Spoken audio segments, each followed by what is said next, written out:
बाली ने जिन दो राक्षसों का वध किया था वो थे मायावी एवं दुदुम्भी। ये दोनों मय दानव और हेमा के पुत्र थे और रावण की पत्नी मंदोदरी के भाई थे।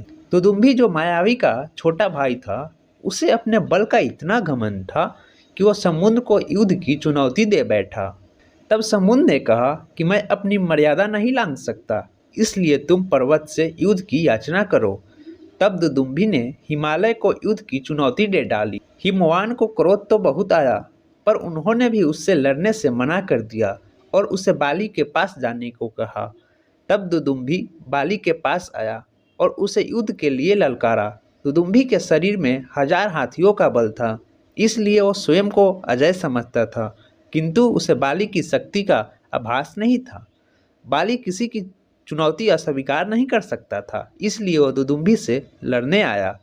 तब दुदुम्भी ने एक महिष का रूप लेकर उस पर आक्रमण किया, पर बाली के बल के सामने वो क्या टिकता। बाली ने शीघ्र ही उसका वध कर दिया और उसके शव को इतनी शक्ति से फेंका तो 1 योजन दूर ऋषय मुख पर्वत पर जा गिरा। उसके शव से निकला रक्त मतंग मुनि के आश्रम में गिरा, जिससे क्रोधित होकर उन्होंने बाली को श्राप दिया कि अगर वो ऋषय मुख पर्वत पर आया तो उसकी मृत्यु हो जाएगी।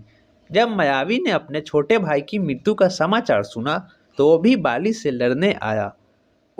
मैं युद्ध में निपुण था, इसलिए उसने सोचा कि माया से वो बाली को मार डालेगा।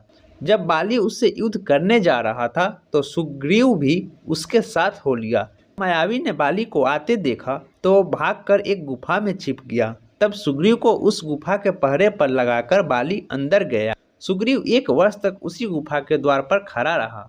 एक दिन अचानक उस गुफा के द्वार से रक्त की धाराएं बहने लगी। तब सुग्रीव ने यह समझ लिया कि मायावी ने बाली का वध कर दिया। यह सोचकर उसने गुफा के द्वार एक पासन से बंद कर दिया और वापस किष्किंधा आ गया।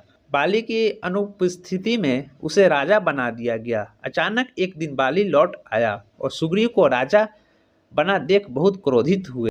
वास्तव में वो रक्त मायावी का था, जिसका वध बाली ने कर दिया था। अंततः उसने सुग्रीव को निष्कासित कर दिया। यदि आपको यह स्टोरी पसंद आया तो प्लीज़ लाइक करें, शेयर करें और हमारे चैनल को सब्सक्राइब करना बिल्कुल ना भूलें। धन्यवाद।